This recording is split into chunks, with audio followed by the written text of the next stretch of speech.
Liam and I went to the Mall of America. He broke his arm. He can't do a lot of things. He can't do all the fun things that you normally get to do over a summer.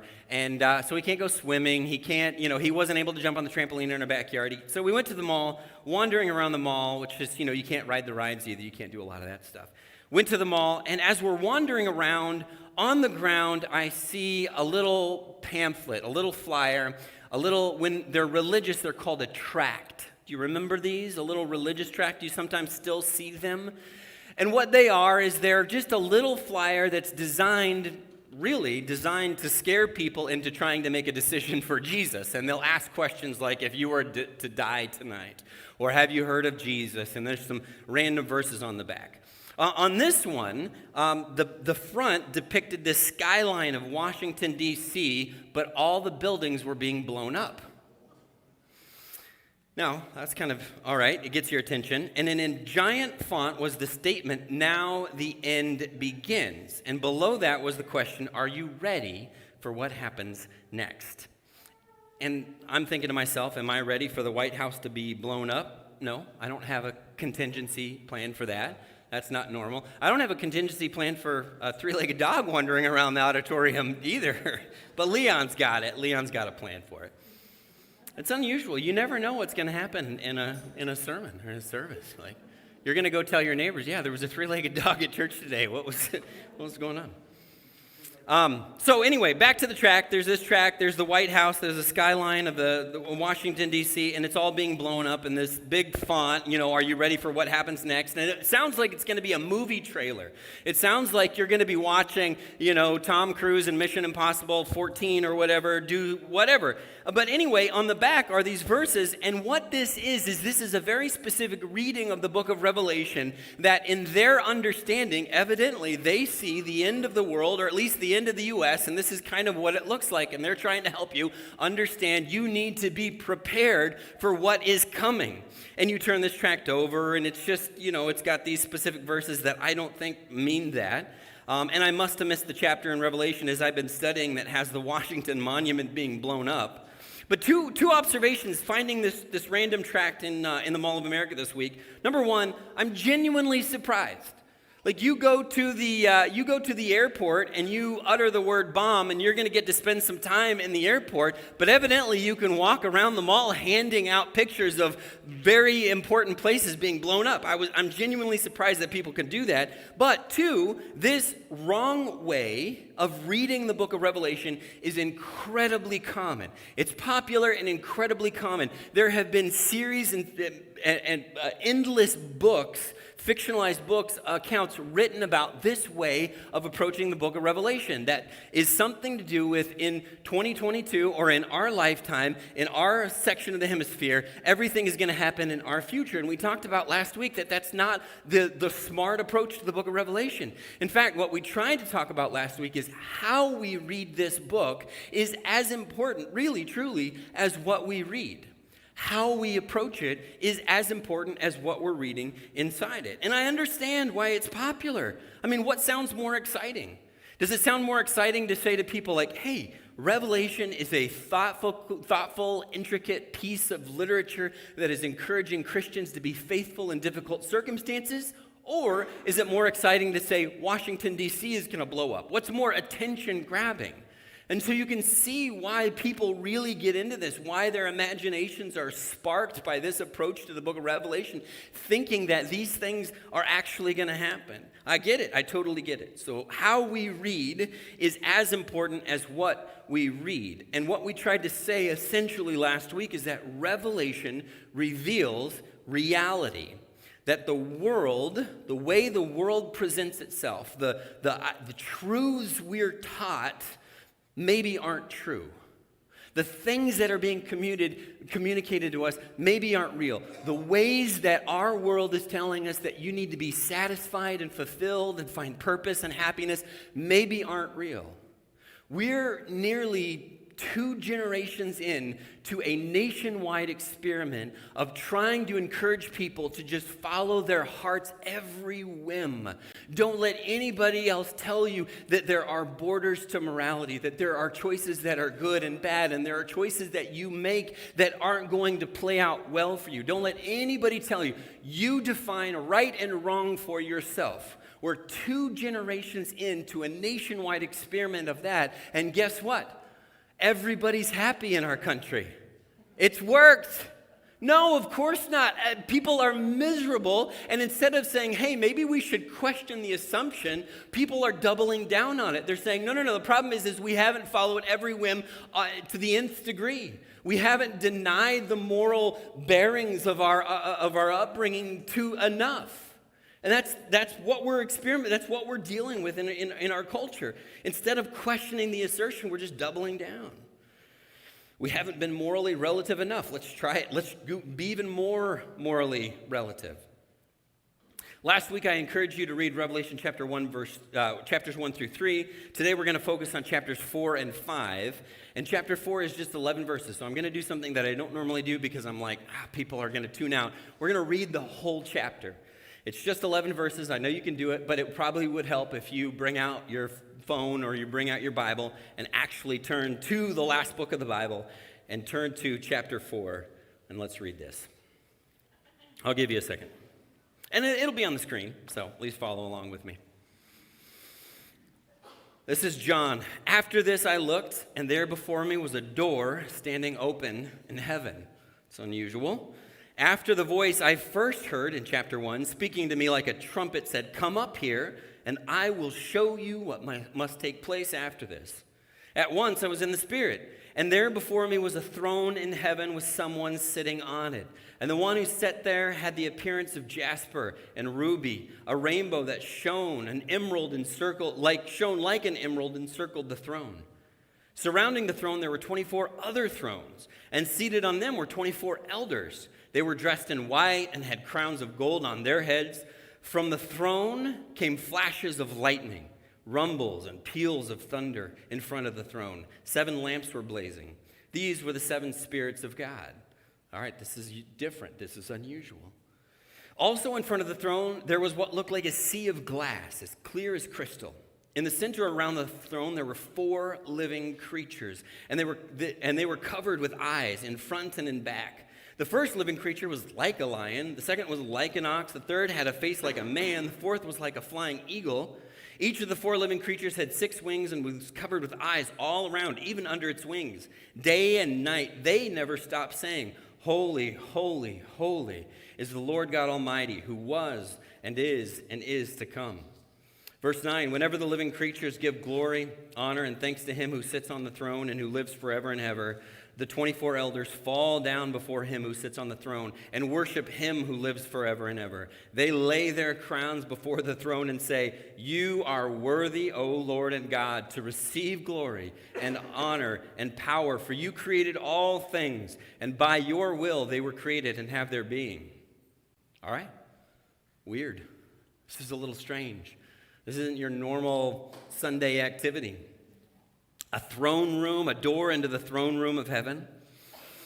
Several years ago, Karina and I took a vacation to Mexico, and we found this deal where this guy would give us a crash course in scuba diving for real cheap, and then we would get to go scuba diving. It's a great idea, right? Because if there's anything that you want to do is you want to be deep underwater, completely ill-prepared for this. You know, we're totally unlicensed, but we're young and dumb. I would still do it, by the way, but we were young and dumb. Dumber, and did it. So we got, a couple hours training for this, and I loved it. I loved it. Karine hated every second of it. It still gives her nightmares. But we put the mask on, put the oxygen tank on, fell backwards into the ocean. We were kind of in this bay just off the coast, but it was a pretty busy area, and started to go down. And now, at first, you're just sort of focused on like your oxygen meter and your depth meter. I don't know the actual words because I wasn't trained very well, but whatever thing that tells you how low you're going, you're just kind of focused on figuring out, can I actually breathe? Like, all this.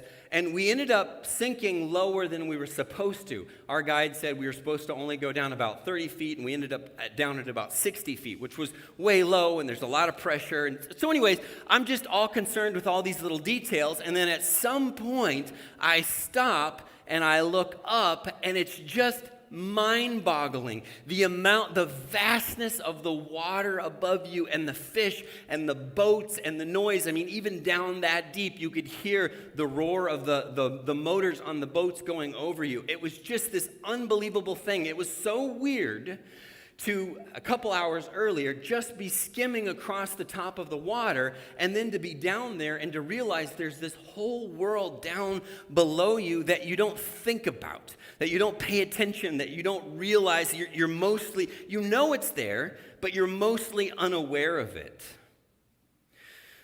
You and I are usually submerged in our day-to-day lives. We're just doing our thing.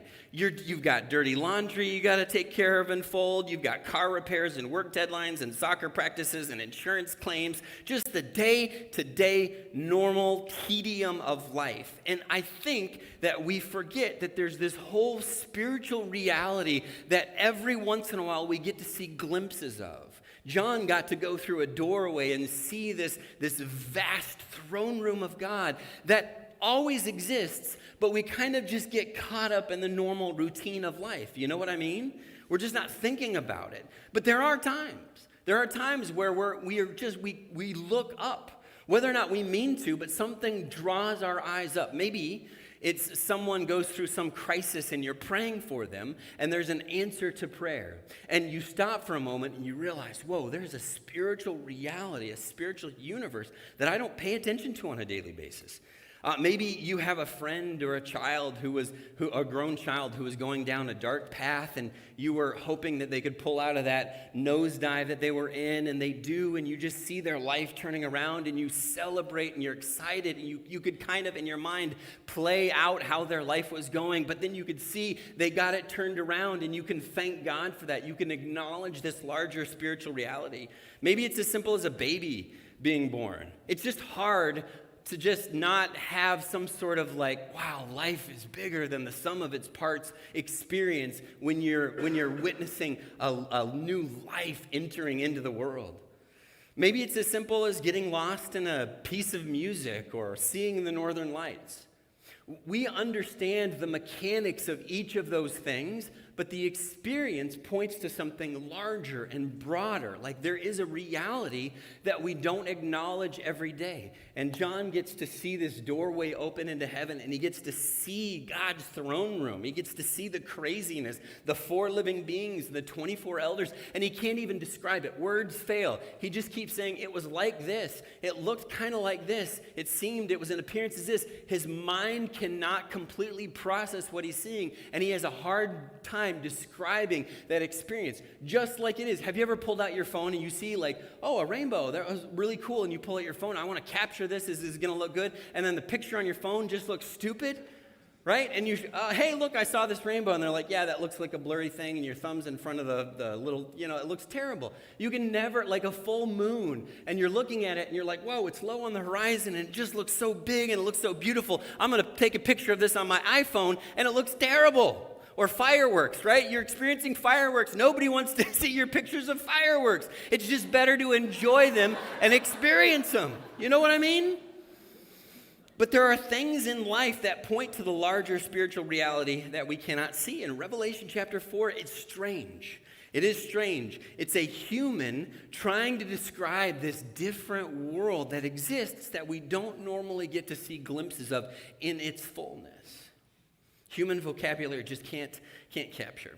Now, like we mentioned last week, a lot of what John says is derived from language in the Hebrew Bible. So you've got a combination in this chapter of places like Exodus 19, where these 4 creatures are described, or not Exodus 19, Ezekiel 1, but Exodus 19 is Mount Sinai, where God descends on the mountain, and you have the thunder and the lightning and God's presence on the mountain. Or Isaiah 6, where Isaiah gets a glimpse of this throne room of God. And you remember the angels, the room was shaking with the sound of their voice. I mean, just unbelievable.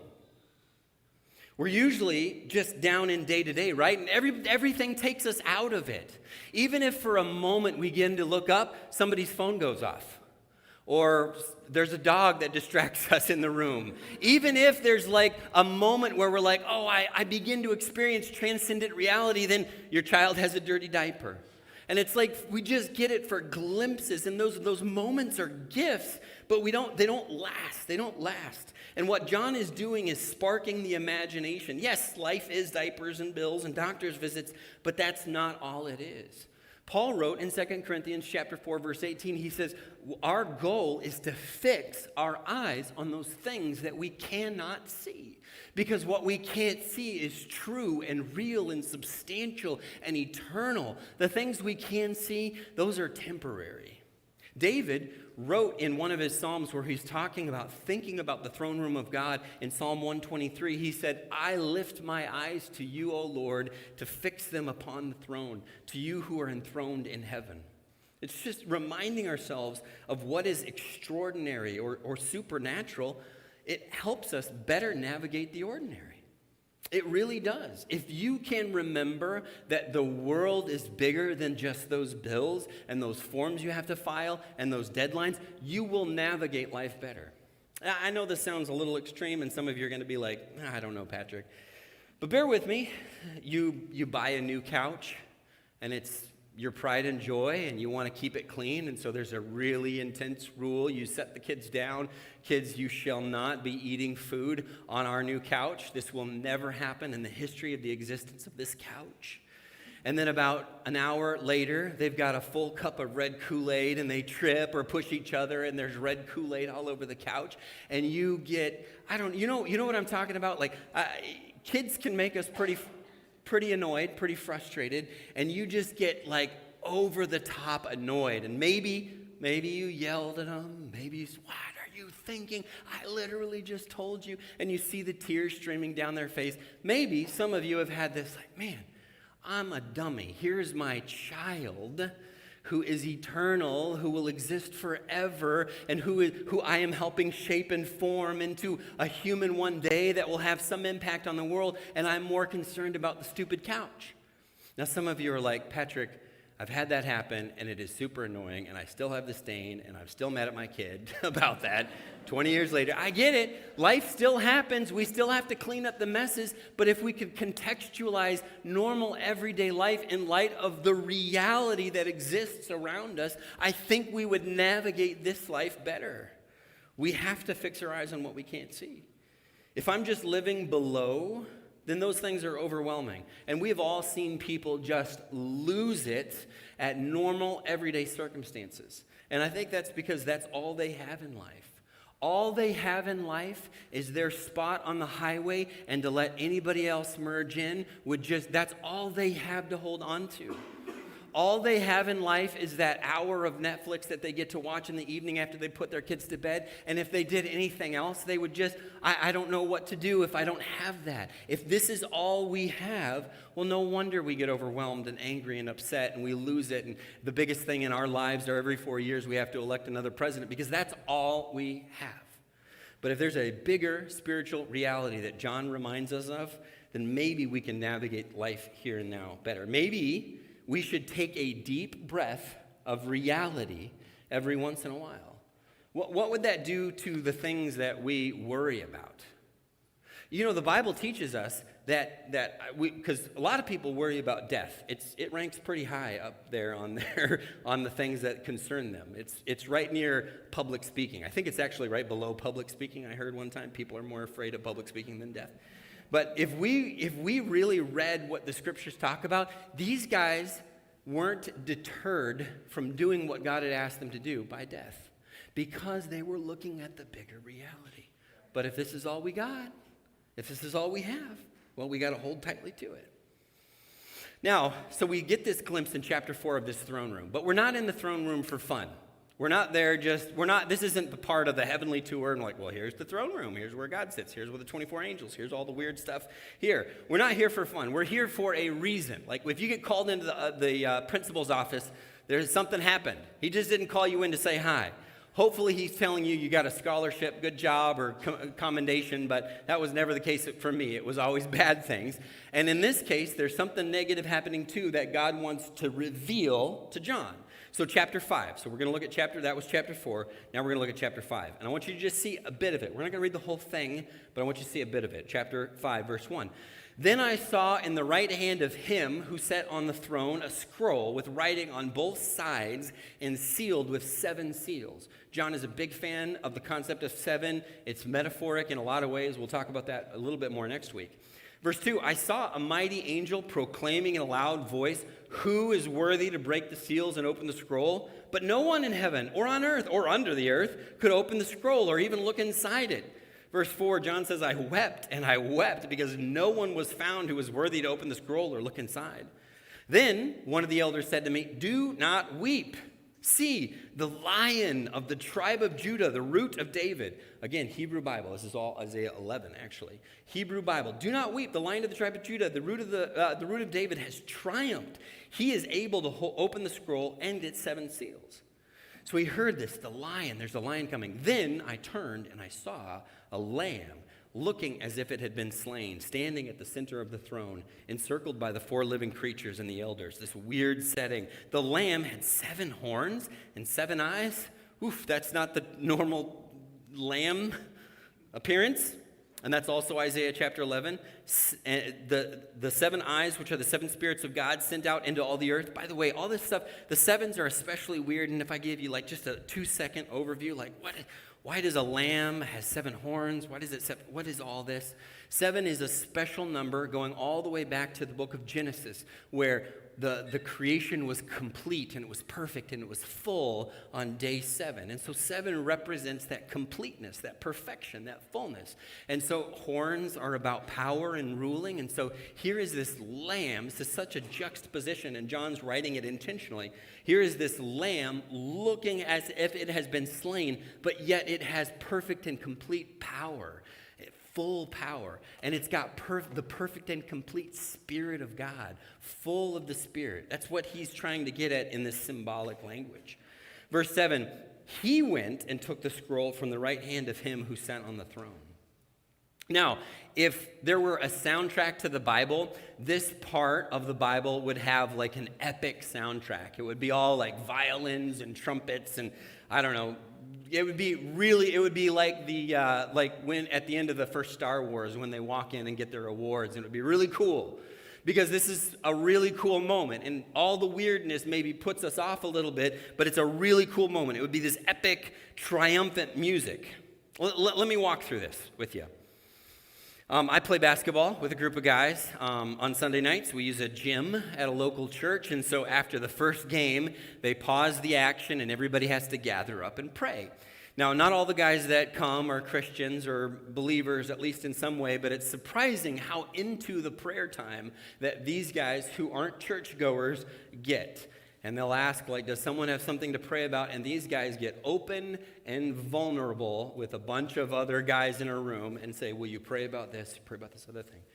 Just in the last 6 months in that group of guys, one guy lost his wife who was 40 years old, and it leaves him alone with 2 teenage kids. It's not okay. That's not life as it should be. Another guy was diagnosed with cancer for the 3rd time. And he said, I'm going to start my treatments. And then we saw him 2 weeks later, and we were like, what happened? How are you here? And he's like, well, they're trying this experimental thing. I feel fine. I'm going to play as long as I feel good. Okay, great. And he said, but could you pray for my wife? She just had a stroke. And you're just like, what in the world? Like, you feel like you're talking to Job here. Like, life is hard. This is not life as it should be. This is not ideal circumstances. So they know I work at a church, so occasionally I'll get asked to pray, and sometimes I'll get asked questions from these guys, like, how do I process this? What do I think about this? What is going on? And it's hard to have these conversations about real, raw life with people sometimes, because it's hard. Life is hard. Life is not great. It's certainly not for these guys, but not for a lot of people. I know all of you could raise your hand and say, well, I have this thing, or my friend, or my life, or whatever. It's not as it should be. None of that seems like life as it should be. And not an insignificant amount of human misery is caused by other humans. Anybody ever watch like a true crime documentary on Netflix and you're just like, oh, humans are awful sometimes. They're terrible. I know some of you love the true crime podcasts. I know it's freaking you out because around every corner is a serial killer who's a psychopath, and that's what it makes it seem like when we watch those. And sometimes you listen to those or watch those and you're like, okay, that guy is not fit for human life. Throw him in prison. Throw away the key. He should not be around anymore. And then the documentary will do this thing that's just awful. They'll say, well, he was a terrible person. Let's talk about his childhood. And then you find out that this awful person that you want to despise had a terrible childhood themselves. And the reason they are the way they are is because someone else did something to them. And there's just this endless carousel of human misery and pain. And it's just awful. And you read stuff, you read the news, you watch those documentaries, whatever it is, and you're just like, this is not great. It's like we have this problem in the world that doesn't feel like there's a solution. And if you let it get to you and you don't distract yourself with other things, you can see why John would weep and weep and weep and weep. You can see why he would feel overwhelmed that there's this problem and there's no one that can step up and create a solution. We try every few years, we try to find, oh, this human will fix it finally for all of us, and then they fail, don't they? And that's going to happen ad nauseum, because humans are always going to fail. We are never going to be able to stop this mess that we create. I was reading a commentary this week, and I just thought this author put it so eloquently. I wanted to read you what he wrote. He says, we feel ourselves caught up in the world's misery, and we cannot break free. Some of us become rigid determinists, and we at all times feel a sense of hopelessness and helplessness in the grip of forces stronger than we. The world's agony is real, and the world's inability to break free from the consequences of its guilt is real. Now, some of you are like, okay, that's a dark characterization of the world, Patrick. I mean, I'm an optimist at heart. I truly am. I like to think people are good, and this is, even talking about this, I'm like, is it really that bad? I mean, is it really? I mean, is humanity at the bottom of this dark pit? That seems a bit bleak, Patrick. Now, I agree. There are glimpses of a better reality, right? Every once in a while, you'll see someone do something that just seems so kind and sacrificial and generous that you're like, oh, I see glimpses of something bigger and something better. Isn't that what we talked about in chapter 4? We see glimpses of a bigger reality, but just kind of the surface reality is this carousel of human pain and misery and disaster. When things started happening in Ukraine, I was really concerned and upset, and I would read the news every day like, there's more, this is awful, this terrible thing is happening, it's terrible, it's awful. And you know what? Now I'm kind of used to it. And when I see a news article, I scroll right by, because I've gotten used to the human misery. I know a lot of us struggle with that, where that just becomes the norm, and we're no longer bothered by it. We've gotten used to being at the bottom in this ugliness. And again, if you think like, that can't be right. That doesn't sound right, Patrick. Near our house is a park called Carver Lake Park, and it's awesome. It's got mountain bike trails and hiking trails, and it's got a lake, and it's got a beach on the lake.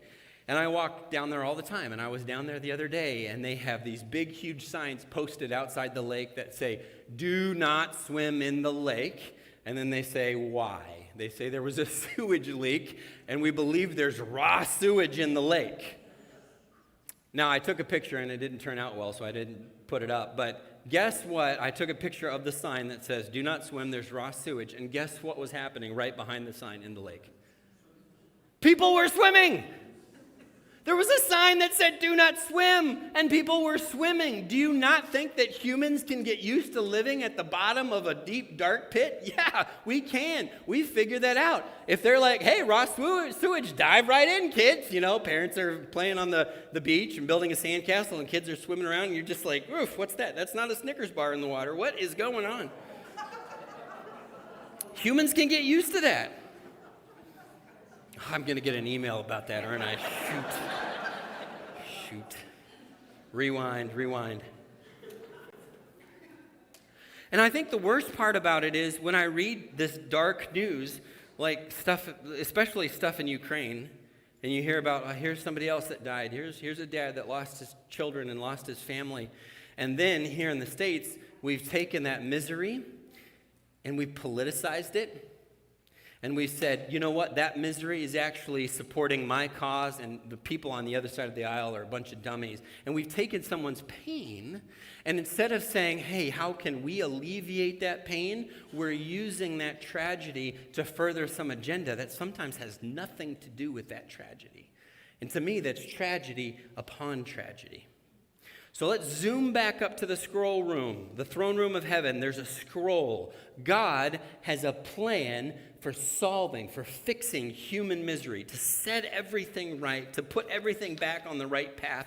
But nobody is worthy to take the scroll. We're all down at the bottom of this pit. We're all looking up, and our hands are all covered in mud because we've caused problems. Every time we lie to get ourselves out of trouble at the cost of somebody else, or every time we hurt someone else to make ourselves feel a little better, we've compromised ourselves, and we've covered ourselves in dirt and mud, and we cannot climb out of this pit ourselves. The only person that can do it is someone who's clean, someone who hasn't compromised, someone who doesn't have even a marginally dark history themselves. The Bible uses this archaic word sin to describe the harm that humans cause one another. And yes, there's scales of, I get it, but we've all gotten dirt on our hands. We've all gotten mud on our hands, and we don't have a way to climb out of this deep, dark hole because we are all compromised. Unless there is someone who has kept themselves clean. Unless there's someone who is fully good and fully true and fully human, but also fully pure and fully loving. Unless there's someone who can climb out and pull the rest of us out, we're in trouble. Verse 5, chapter 5. Then one of the elders said to me, do not weep. See, the lion, the tribe of Judah, the root of David, he has triumphed. He made it. And he is able to open the scroll and its 7 seals, and God's plan for saving humanity can be put into action. And then I heard there was a lion, but I turned and I saw a lamb looking as if it had been slain. And I mean, this reality goes against every way that we're conditioned to think. But Revelation, in this really poetic, symbolic way, tells us that Jesus conquers through sacrifice. We want to conquer through domination. We want to destroy our enemies. We want to force people to do what we want and live the way that we want and make the choices that we would make. That's how we would do it. And Jesus says that's not the way it's going to be accomplished. The only way is through sacrifice and submission and serving others. That's how you conquer. And it's this reality that's laid out for us in Scripture that we have such a hard time wrapping our mind around. We just want to destroy our enemies. There is a way out. And you can understand why these angels are singing, why the living creatures and the elders in a loud voice say, then I looked and I heard the voice of many angels, verse 11, numbering thousands upon thousands and 10,000 times 10,000. They encircled the throne and the living creatures and the elders, and in a loud voice, imagine how loud this would be. You would have to wear earplugs to this worship service. Worthy is the Lamb who was slain to receive power and wealth and wisdom and strength and honor and glory and praise, because there's a way out of this human misery. There's a way out for all of us. There's a way out of the bottom of the pit. We have a lamb that was slain that can save us. And everything we read about in Revelation, the whole book of Revelation, is anchored in the realities revealed in chapters 4 and 5. But so many of us have just gotten used to life at the bottom. We're kind of fine with it. We're fine with it. So many of us in this room there's a lot of tedium to life, right?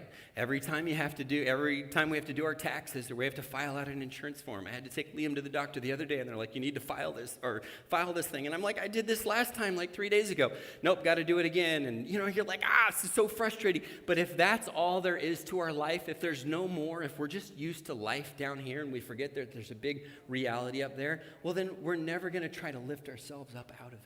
Because we've gotten used to it. We've gotten used to swimming in Carver Lake with the sewage.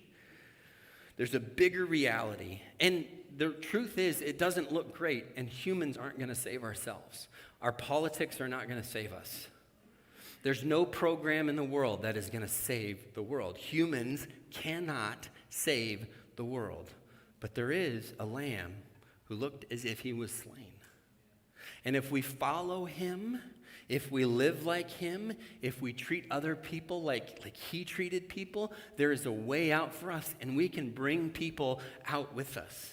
That's the reality of the book of Revelation. And it's about, we're going to get into chapters 7 and beyond, or 6 and beyond, and it is weird. We haven't even hit the weird stuff yet. It gets super weird. And we're going to cover a big chunk of the book of Revelation next week. We're going to cover about 10 chapters of just the strangest stuff. And we're going to try to do it in a way that hopefully makes sense. We'll see.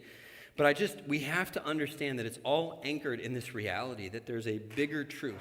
There's a universe that we can't see, that we have to fix our eyes on. And there's a lamb who looks as if he was slain, that is willing to rescue us if we're willing to follow. We're going to close, and we're going to sing a song called Living Hope. And I think it's a popular song. We've been singing it quite a bit recently. But I think it's such an appropriate song for us to sing, because it is the kind of thing, like if you've lived your life over the last couple months or years or decades, just kind of like, I'm on cruise control. I'm not thinking about anything more or anything bigger. Well, there's still hope for you. You don't have to get used to life as it is. You can get used to something better. You can be rescued from something better. And we always have that hope. And life is going to be, they're going to keep making true crime documentaries from now into when Jesus comes back, because there's always going to be people who want to make things worse for the people around them. But you don't have to be part of that. You don't have to be part of that carousel of pain. You don't have to play that game because of Jesus. You don't have to be part of that. We have a living hope. I'm going to invite the praise team to come up and close us out with this song. Would you stand with us as we sing together?